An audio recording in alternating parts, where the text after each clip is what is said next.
الرحمن الرحيم الحمد لله الذي رفع السماوات بغير عمد والصلاة والسلام على الذي تم حسنه وبهاؤه وعلى آله الطاهرين الطيبين وعلى أصحابه أجمعين ومن تبعهم بإحسان إلى يوم الدين. قال الله تبارك وتعالى: وإذ قال إبراهيم رب اجعل هذا بلدا آمنا وارزق أهله من الثمرات. Respected listeners, Allah subhanahu wa ta'ala mentions many different aspects of the story of Ibrahim alayhi salam throughout the Quran to teach this ummah a lesson. The ayat I quoted, Allah ta'ala mentions a dua of Ibrahim alayhi salam after coming to Makkatul Mukarramah, that, O Allah, Rabbi ja'al hadha baladan, O Allah, make this into a city. The background of this ayat, that Ibrahim alayhi salam made hijrah with his wife and son to Makkah at the time which was barren land.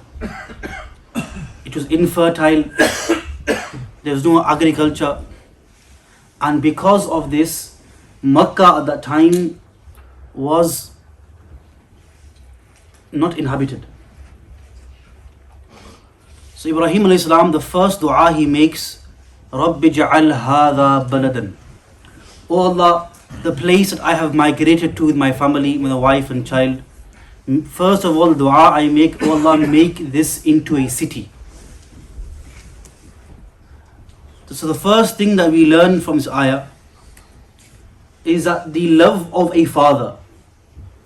Now what made Ibrahim alayhi salam make this dua? The love of a father. That, O Allah, make this place that my son and wife are residing in, make it into a city. Why? So that they have a social life. Because if they are made to live alone, they will have no one to interact with. So Ibrahim alayhi salam, as a father, was making dua for the social life of his wife and children. They have someone to interact with. But also, baladan gives an idea that, O Allah, we have migrated for your sake, make it into a city so that all the needs of my family are fulfilled.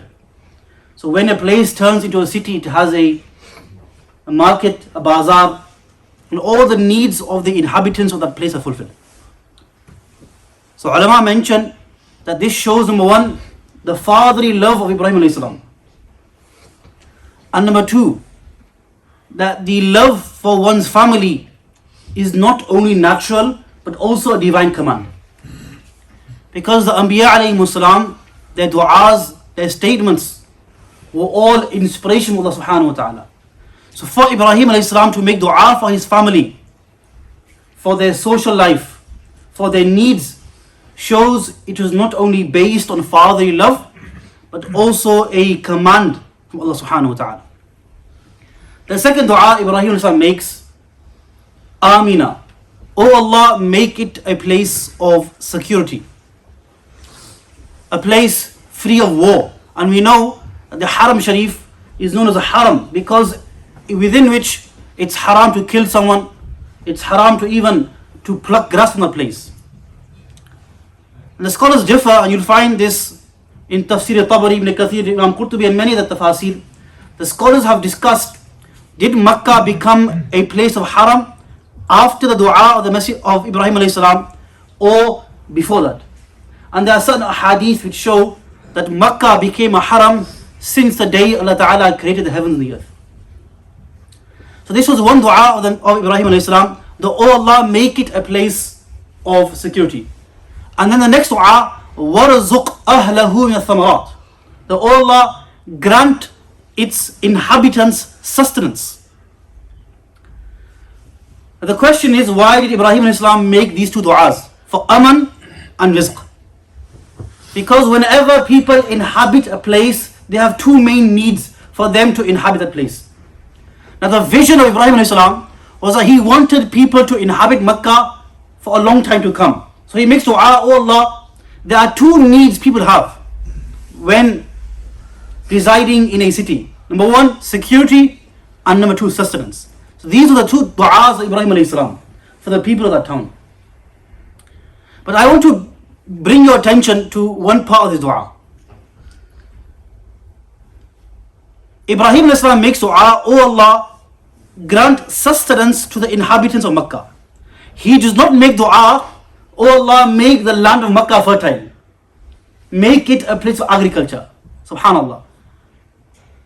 He made dua, "Oh Allah, grant the people of Makkah sustenance." And there are riwayats which prove that food would come from different cities and would come into Makkah. But Makkah itself did not produce any food. And this dua of Ibrahim alayhi salam proves this point. Why? Because he did not make dua, "Oh Allah, make the land of Makkah fertile." Rather, he made dua, "Oh Allah, grant the people of Makkah sustenance." And sustenance can come from outside as well. But the question is, why did Ibrahim alayhi salam not make dua for Makkah to become fertile? Allahu Akbar.